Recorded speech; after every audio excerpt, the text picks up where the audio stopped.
Hello दोस्तों, DElEd first semester की math class में आपका स्वागत है।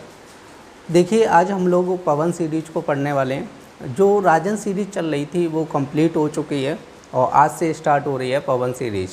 तो आज पवन सीरीज की पहली क्लास है। तो अभी तक जिन लोगों ने चैनल को सब्सक्राइब नहीं किया है, कृपया वो लोग चैनल को सब्सक्राइब कर लें और ज़्यादा से ज़्यादा शेयर करें, जिससे कि ज़्यादा से ज़्यादा लोग जुड़ सकें। तो देखते हैं आज की क्लास का जो फर्स्ट क्वेश्चन दिया गया वो क्या दिया गया। तो देखिए, फर्स्ट क्वेश्चन क्या दिया गया, कह रहे हैं 6 + 6.6 + 6.66 + 6.666 दिया गया। समझे? तो देखिए, इस टाइप से राजन सीरीज में हम लोगों ने एक क्वेश्चन को लगाया था। इसमें क्या करना है, इनको प्लस करना है, जोड़ना है। तो देखिए, जोड़ने के लिए हम लोग क्या करेंगे, पॉइंट को एक सीध पे लिखना है। तो जैसे यहाँ पे 6 बना है तो 6 के बाद पॉइंट लगाना है। सही, क्योंकि देखो यहाँ पे पॉइंट लगा लिया, 6.0 बन गया। सही, अब इसी के आधार पे संख्याएं लिखते चले जाओ। 6.6। अब देखो दशमलव सीध में लिखना है, 6.66, फिर उसको लिखो 6.66 ऐसे करके लिखना है। अब इन सबको क्या करना है, जोड़ना है। तो 6 और 6 कितना हो जाए, 12, 1 और 6 18 और 1 कितना हो जाए, 19, 1 हो जाएगा। अब कितना हो जाएगा, 24 और 1 25। तो इसका आंसर हो जाएगा आपका 25.926। देखिए, नेक्स्ट क्वेश्चन क्या कह रहा है, कह रहा है कि एक आयत की लंबाई कह रहा है 50 मीटर है, उसका परिमाप कह रहा है 180 मीटर है, तो उसका क्षेत्रफल ज्ञात कीजिए। तो यहाँ पे दिया गया है आयत की लंबाई। ठीक है, आयत की लंबाई इक्वल टू आपकी कितनी दी गई है, 50 मीटर दी गई, और उसका लिखना है आयत का परिमाप कितना दिया है, 180 मीटर दिया गया। अब देखो फिर से लिखना है आयत का परिमाप इक्वल टू क्या हो जाएगा, आयत का परिमाप, देखो आप लोगों को बता चुका हूँ, आयत का परिमाप क्या होता है, 2 लंबाई प्लस चौड़ाई। क्या हो जाएगा, 2 लंबाई प्लस चौड़ाई। ठीक है, ये फॉर्मूला होता है आपका। क्या होता है, 2 लंबाई प्लस चौड़ाई। तो देखिए, हमें क्या क्या पता है, एक तो लंबाई पता है तो यहाँ पे रख देंगे, परिमाप पता है यहाँ पर रख देंगे। समझे? तो परिमाप की जगह परिमाप रखिएगा 180 और 2, अब लंबाई रखिएगा। लंबाई कितनी है, 50 प्लस यहाँ पे हम लोग क्या निकालेंगे, चौड़ाई। ठीक है, तो यहाँ से हम लोग क्या निकालेंगे, चौड़ाई निकालेंगे। अब देखो ये जो 2 है ना, 2 इधर आएगा, कैसा बटे में पहुँचेगा, तो ये हो जाएगा आपका 180/2 बराबर 50 प्लस चौड़ाई। क्लियर कि नहीं? अब 2 से काटेंगे, कितना आ जाएगा, 90। अब 50 इधर आएगा तो 90 - 50 इक्वल टू क्या हो जाएगा, आपकी चौड़ाई हो जाएगा। क्लियर नहीं? तो यहाँ से क्या हो जाएगा, चौड़ाई बराबर 90 में से 50 गया, कितना बचेगा, 40 मीटर। इसकी चौड़ाई कितनी आ गई, 40 मीटर आ गई। समझे? देखो, आपकी आयत की लंबाई और चौड़ाई दोनों चीज़ें पता है। हमसे क्या पूछा गया, क्षेत्रफल। तो आयत का क्षेत्रफल क्या होता है, आयत का क्षेत्रफल बराबर होता है लंबाई गुणा चौड़ाई।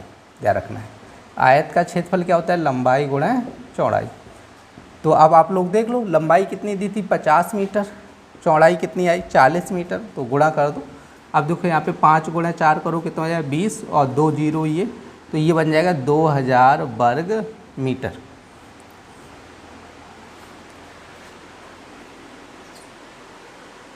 देखिए, नेक्स्ट क्वेश्चन क्या कह रहा है, कह रहे कि कोटि पूरक कोण के उदाहरण से समझाइए। तो कोटि पूरक की बात कर रहा है। ठीक है, कोटि पूरक, तो यहाँ पे लिखना है, यदि 2 कोणों का योग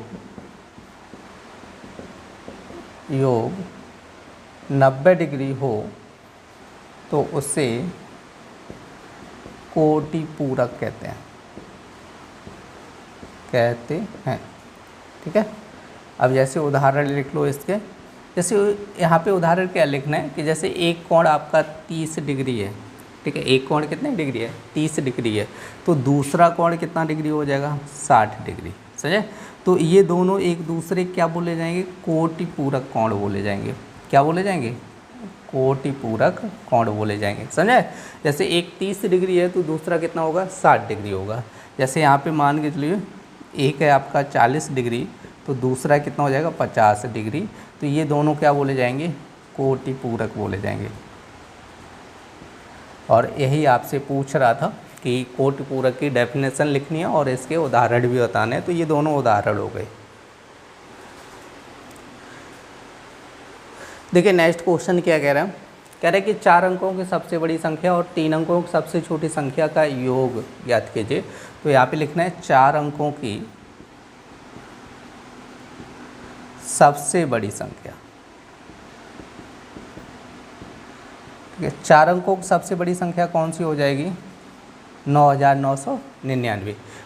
उसके बाद हमसे कह रहे हैं 3 अंकों की सबसे छोटी संख्या। तो यहाँ पे लिखना है 3 अंकों की सबसे छोटी संख्या।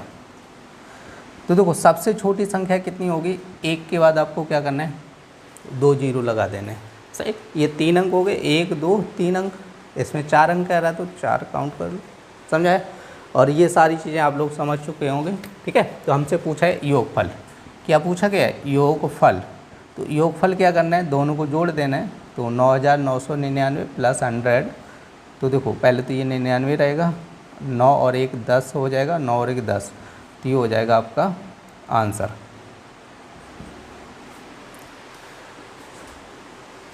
देखिए नेक्स्ट क्वेश्चन क्या कह रहा है, कह रहे हैं कि 1000 लीटर की पानी की टंकी में रिसाव से प्रत्येक घंटे कह रहे हैं 10% पानी की कमी हो जाती है। कह रहे हैं 1 घंटे बाद पानी की टंकी में पानी की मात्रा कितनी होगी। तो देखिए यहाँ पे सबसे पहले लिखेंगे यहाँ पर टंकी में पानी की मात्रा बराबर कितनी है, 1000 लीटर। ठीक है, कितनी है, 1000 लीटर। टंकी में पानी की मात्रा कितनी है, 1000 लीटर। उसका लिखना है 1 घंटे रिसाव में पानी की कमी बराबर, क्योंकि 1 घंटे में कह रहे हैं ना, यहाँ पे डायरेक्ट कह रहे हैं प्रत्येक घंटे कह रहे हैं कि पानी कितनी 10% कमी हो जाती है, और कह रहे हैं 1 घंटे बाद। तो हम लोग निकालेंगे 1 घंटे में कितना पानी कम हो जाएगा। तो 1 घंटे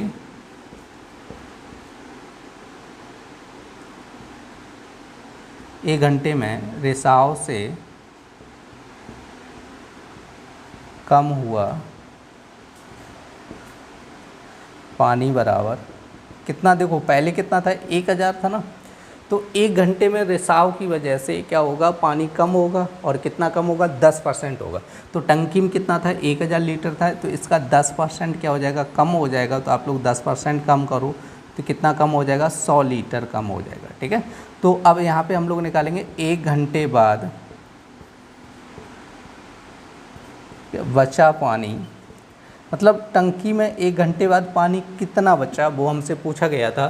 देखो 1000 लीटर पानी था आप लोगों का, ठीक है, उसमें से क्या हुआ, 1 घंटे में कितना पानी निकल गया, 100 लीटर निकल गया। तो बचा कितना, तो 1000 माइनस 100 से, तो ये बचेगा आपका 900 लीटर पानी बचेगा।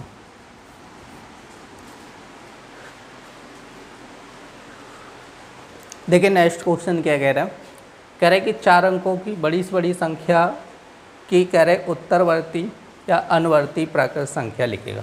तो सबसे पहले देखेंगे 4 अंकों की सबसे बड़ी संख्या, सबसे बड़ी संख्या कितनी हो जाएगी, अभी बताया था 9999। देखिए बड़ा अंक कौन सा होता है, 9 होता है, और 4 5 जितने भी अंक कह रहे हैं उतनी बार 9 बना लीजिएगा। तो हमसे पूछा गया उत्तरवर्ती या अनुवर्ती संख्या। ठीक है, क्या पूछा गया, उत्तरवर्ती या अनुवर्ती। और देखो आप लोगों को बताया था अनुवर्ती का मतलब बताया था शॉर्ट में, अनु मतलब आप यहाँ से समझे, अनु को मतलब होता है आने वाली। क्या समझेंगे, आने वाली, मतलब जैसे कोई संख्या लिखी है, जैसे 75 लिखी है, तो इसके बाद आने वाली कौन सी होगी, तो वो होगी 76। ठीक है, 75 का अनुवर्ती क्या हो जाएगा, 76 हो जाएगा। वैसे ही इसमें करना है। तो इसमें क्या करना है कि आपका अनुवर्ती पूछा गया तो एक प्लस कर दो, जैसे यहाँ पे आपका 9999 था, प्लस 1 कर दो। तो प्लस 1 करेंगे तो यहाँ पे कितना हो जाएगा आपका 10,000 हो जाएगा।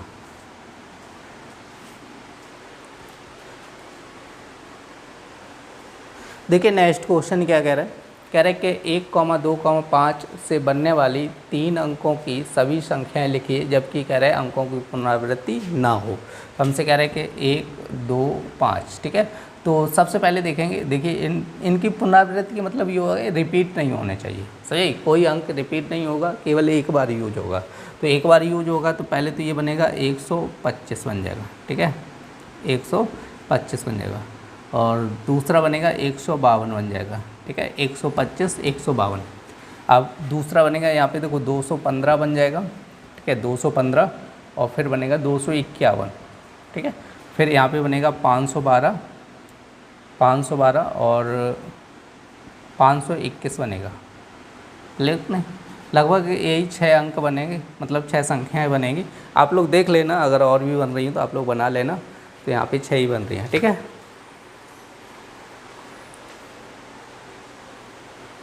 देखिए नेक्स्ट क्वेश्चन क्या कह रहा है। कह रहे कि यदि किसी दिए हुए आयत की लंबाई कह रहा है 10 सेंटीमीटर, चौड़ाई कह रहा है 5 सेंटीमीटर हो, तो कह रहे कि इस आयत की लंबाई आधी कर दी जाए और चौड़ाई कह रहा है 2 गुना कर दी जाए, तो आयत के परिमाप पर क्या प्रभाव पड़ेगा, गणना द्वारा स्पष्ट कीजिए। तो देखिए आयत के परिमाप की बात कर रहे हैं, तो सबसे पहले आपका क्या दिया गया, देखो यहाँ पे लिखना है प्रथम शर्त के अनुसार। ठीक है,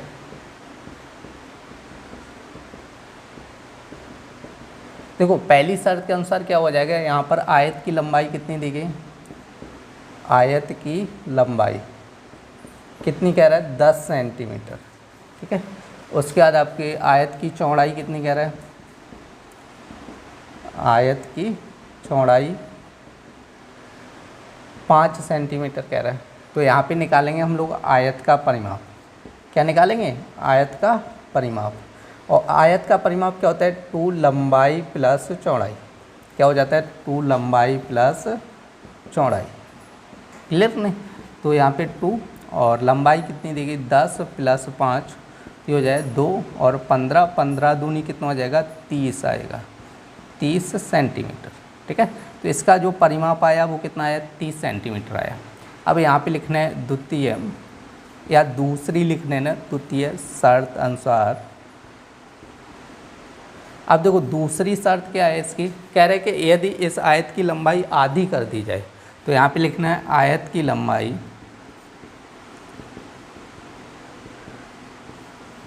देखो आयत की लंबाई कितनी कह रहा है, आधी। अभी कितनी है 10 सेंटीमीटर है, तो 10 सेंटीमीटर की आधी करो कितनी हो जाएगी आपकी 5 सेंटीमीटर। आयत की लंबाई कितनी होगी 5 सेंटीमीटर। और कह रहे हैं चौड़ाई कितनी कर दी जाए, 2 गुनी। तो आयत की चौड़ाई, देखो जैसा क्वेश्चन कह रहा है वैसे ही करते चले जाओ, कुछ भी अलग नहीं करना है। चौड़ाई कह रहा है 2 गुनी कर दी जाए, तो चौड़ाई अभी कितनी है 5 है, तो 5 की 2 गुनी करो कितना हो जाएगा 10 सेंटीमीटर। चौड़ाई कितनी हो जाएगी 10 सेंटीमीटर। अब यहाँ पे फिर से आप लोग आयत का परिमाप निकालो, आयत का परिमाप। अब देखो डायरेक्ट हम लोग फॉर्मूला लगाएंगे। ठीक है, 2 लंबाई प्लस चौड़ाई, लंबाई कितनी है 5 प्लस चौड़ाई कितनी है 10, तो 2 और 10 प्लस 5 कितना है 15, और 15 दूनी 30। देखो यहाँ पर भी 30 सेंटीमीटर आया। सही है, पहले आयत का परिमाप कितना आया था 30 सेंटीमीटर, फिर भी दूसरे का भी परिमाप कितना आया 30 सेंटीमीटर। सही है, दोनों कंडीशन पे आयत का परिमाप कितना आ रहा है 30 सेंटीमीटर आ रहा है। तो हमसे कह रहा है आयत के परिमाप पर क्या प्रभाव पड़ेगा, गणना द्वारा स्पष्ट कीजिए। तो यहाँ पे नीचे लिख लेना आयत का परिमाप, आयत का परिमाप अपरिवर्तित रहेगा। ठीक है, अपरिवर्तित का मतलब हो गया कि आयत के परिमाप में कोई चेंजमेंट नहीं होगा। समझे, जितना पहले था उतना ही बाद में रहेगा, तो आयत के परिमाप में कोई परिवर्तन नहीं होगा। ये थी डीएलएड फर्स्ट सेमेस्टर की मैथ क्लास। उम्मीद करते हैं आप लोगों को पसंद आई होगी। यदि पसंद आई तो कृपया लाइक करें और ज़्यादा से ज़्यादा शेयर करें, जिससे कि ज़्यादा से ज़्यादा लोग जुड़ सकें। फिर मिलते हैं ऐसी नेक्स्ट क्लास में, तब तक के लिए धन्यवाद।